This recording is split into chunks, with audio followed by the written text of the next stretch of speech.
Suatu ketika Nabi Muhammad SAW berkumpul bersama para sahabat di bulan suci Ramadan. Beliau SAW terlihat tersenyum sendiri, lalu ditanya oleh para sahabat, "Apa yang membuat engkau tersenyum, wahai Rasulullah?" Beliau SAW menjawab, "Diperlihatkan kepadaku di hari akhir, ketika seluruh manusia dikumpulkan di padang mahsyar, ada seorang nabi yang membawa pedang dan tidak mempunyai pengikut satupun masuk ke dalam surga. Beliau adalah Syam'un." Ketika Rasulullah SAW bercerita tentang seorang nabi bernama Syam'un al-Ghazi alaihissalam, beliau adalah nabi yang berasal dari Bani Israel yang diutus di tanah Romawi. Nabi Syam'un al-Ghazi alaihissalam berperang melawan bangsa yang menentang ketuhanan Allah Subhanahu wa Ta'ala. Nabi Syam'un al-Ghazi alaihissalam adalah seorang pahlawan berambut panjang yang memiliki kemukjizatan dapat melunakkan besi dan dapat merobohkan istana. Nabi Syam'un memiliki senjata semacam pedang yang terbuat dari tulang rahang unta bernama liha jamal. Dengan pedang itu, beliau dapat membunuh ribuan orang kafir. Siapapun musuh yang berhadapan dengannya pasti akan hancur dengan pedang ajaibnya. Tak hanya itu, bahkan ketika beliau merasa haus dan lapar, dengan perantara pedangnya Allah memberikan makanan dan minuman. Nabi Syam'un seorang muslim dan seorang yang ahli ibadah yang sangat disegani oleh kaum kafir. Sudah tak terhitung lagi orang kafir yang mati di tangannya. Selain itu, Nabi Syam'un juga ahli ibadah, dan tercatat beliau sanggup beribadah selama 1000 bulan dengan sholat malam dan siangnya berpuasa. Beliau juga dikenal seorang pembela agama tauhid, yaitu mengesahkan Allah. Berperang melawan kaum kafir selama 1000 bulan hanya berbekal tulang dagu unta sebagai senjata, tidak memiliki senjata lain. Setiap kali menghantam kaum kafir dengan pedangnya, terbunuhlah banyak kaum kafir dengan jumlah yang tidak terhitung. Dengan hanya bersenjatakan tulang rahang seekor unta yang dibentuk menyerupai sebuah pedang pendek yang tajam, Nabi Syam'un berperang melawan bangsa yang menentang Allah Subhanahu wa Ta'ala dengan penuh keberanian dan selalu dapat mengalahkan mereka. Ketangguhan dan keperkasaan Nabi Syam'un dipergunakan untuk menentang penguasa kaum kafirin saat itu, yakni Raja Israel. Menghadapi kesaktian Nabi Syam'un al-Ghazi alaihissalam membuat para kafirun kewalahan. Mereka mencari jalan untuk bisa menundukkannya.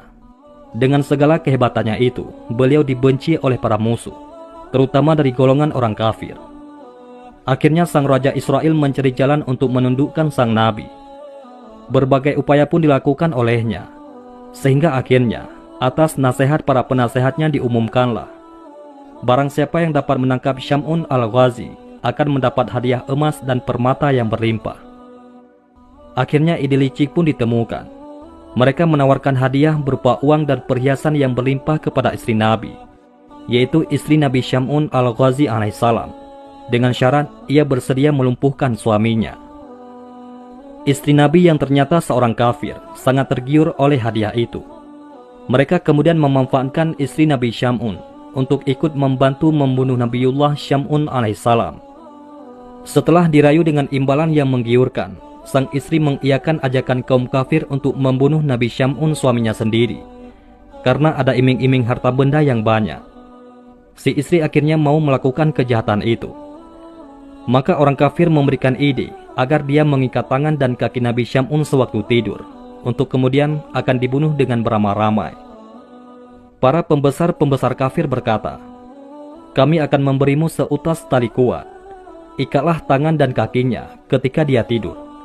Nanti setelah itu, kamilah yang bertindak untuk membunuhnya." Pada hari pertama istri Nabi Syam'un gagal karena ketiduran, yang disebabkan karena suaminya terlalu lama mengerjakan sholat malam. Lama waktunya itu, sehingga membuat istri Nabi Syam'un tak kuasa menahan kantuk yang amat sangat.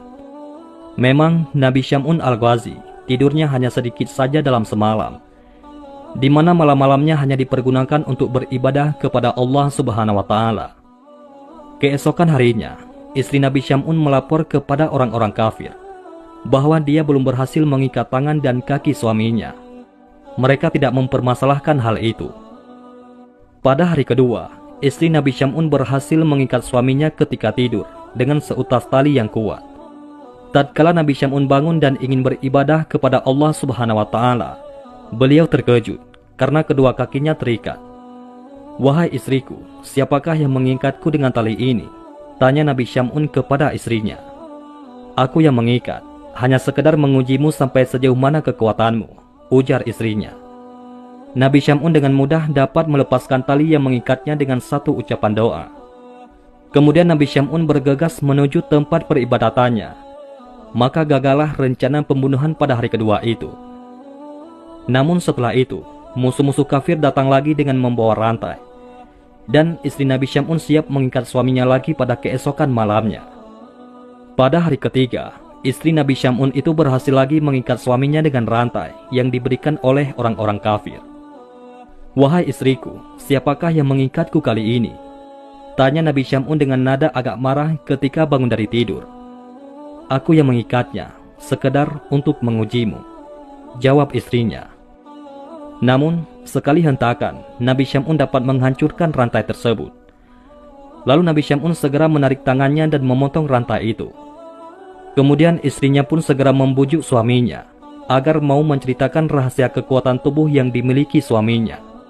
Akhirnya Nabi Syam'un bercerita juga jika sebenarnya beliau adalah seorang wali dari sekian banyak wali Allah yang hidup di dunia ini. Syam'un berkata, "Wahai istriku, aku adalah wali di antara wali Allah, yakni kekasih Allah. Segala perkara dunia ini tidak ada yang sanggup mengalahkan diriku. Aku punya rambut panjang ini. Ketahuilah bahwa tidak ada seorang pun yang mampu mengalahkanku dalam perkara dunia kecuali rambutku ini." Jelas Nabi Syam'un al-Ghazi alaihissalam kepada istrinya. Nabi Syam'un memang memiliki rambut yang panjang, dan panjangnya digambarkan bahwa ujung rambutnya akan menyentuh tanah saat Nabi Syam'un berdiri.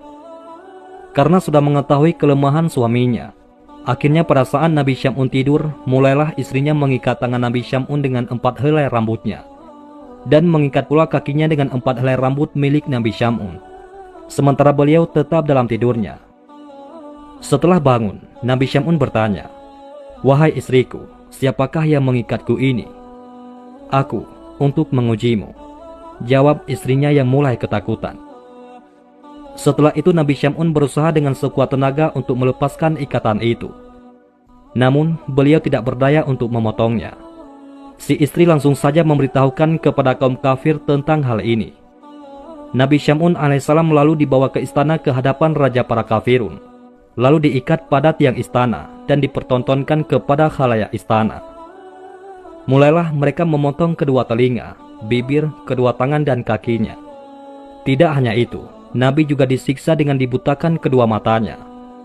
Mereka menyiksa Nabi dengan tujuan agar beliau mati secara perlahan-lahan. Istrinya yang jahat ikut pula menyaksikan penyiksaan tersebut tanpa rasa belas kasihan sedikit pun. Begitu hebatnya siksaan tersebut, membuat Allah Subhanahu wa Ta'ala lewat perantaraan malaikat Jibril berbicara dengan suaranya yang hanya bisa didengar oleh Nabi Syam'un alaihissalam. "Wahai Syam'un, apa yang engkau inginkan? Aku akan menindak mereka." Nabi Syam'un menjawab, "Ya Allah, berikanlah kekuatan kepadaku hingga aku mampu menggerakkan tiang istana ini, dan akan kuhancurkan mereka dengan kekuatan darimu ya Allah." Bismillah, la haula wa la quwata illa billah. Doa Nabi Syam'un al-Ghazi alaihissalam dikabulkan Allah Subhanahu wa Ta'ala. Allah Subhanahu wa Ta'ala memberi kekuatan kepada Nabi Syam'un, yang kekuatannya tidak bisa dibayangkan dan melebihi kekuatan dari rambutnya sendiri. Maka dengan seizin Allah, Nabi Syam'un al-Ghazi alaihissalam menggoyangkan tiang istana tersebut. Nabi Syam'un hanya beringsut sedikit saja, putuslah tali rambut itu. Bahkan tiang itu pun rubuh menimpa raja kafir bersama seluruh khalayak istana, termasuk istrinya yang durhaka, dan orang-orang yang telah menyiksanya. Tiangnya juga ikut roboh dan hancur. Istana yang dijadikan tempat pembantaian itu juga turut hancur, dan atapnya menimpa orang-orang kafir dan semuanya mati. Hanya Nabi Syam'un sendiri yang selamat. Lalu Allah mengembalikan seluruh anggota badan yang telah terpotong, dan menyembuhkan segala yang beliau rasa sakit itu. Setelah peristiwa itu, Nabi Syam'un al-Ghazi alaihissalam bersumpah kepada Allah Subhanahu wa Ta'ala akan menembus semua dosanya dengan berjuang menumpas semua kebatilan dan kekufuran selama 1000 bulan tanpa henti. Nabi Syam'un menyibukkan diri dalam beribadah kepada Allah Subhanahu wa Ta'ala. Malam hari dilalui dengan memperbanyak sholat malam, sedangkan siangnya beliau berpuasa. Nabi Syam'un menjalankan ibadahnya selama 1000 bulan hingga ajalnya tiba.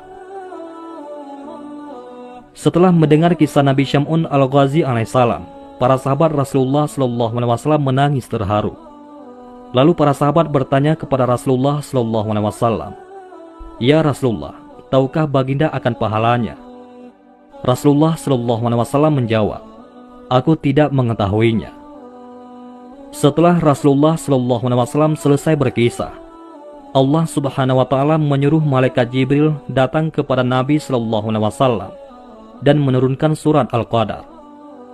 "Wahai Muhammad, Allah memberi Lailatul Qadar kepadamu dan umatmu.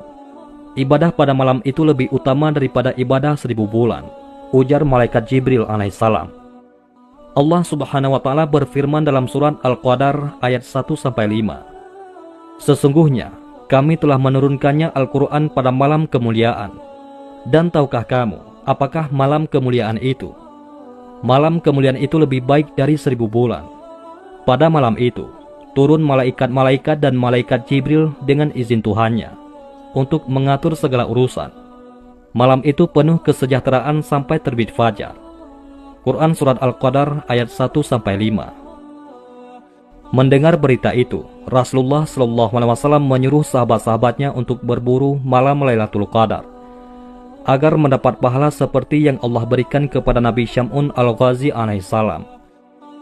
Apabila fajar telah terbit di malam Qadar, maka malaikat Jibril berkata, "Wahai para malaikat, berkumpullah kemari."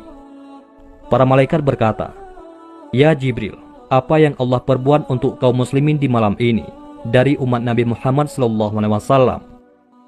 Malaikat Jibril menjawab, "Sesungguhnya Allah memandang kepada mereka dengan penuh kasih sayang. Allah memaafkan serta mengampuni dosa-dosa mereka, kecuali 4 kelompok." Para malaikat bertanya, "Siapa 4 kelompok itu?" Jibril menjawab, "Pertama, orang yang membiasakan diri minum arak. Kedua, orang yang durhaka kepada orang tuanya. Ketiga, orang yang memutus silaturahmi. Dan yang keempat, orang yang bertengkar, yaitu pertengkaran dengan sesama yang belum damai dalam jangka waktu 3 hari. Wallahu a'lam bishawab." Itulah kisah Nabiullah Syam'un al-Ghazi alaihissalam. Mudah-mudahan ini semua bermanfaat. Assalamualaikum warahmatullahi wabarakatuh.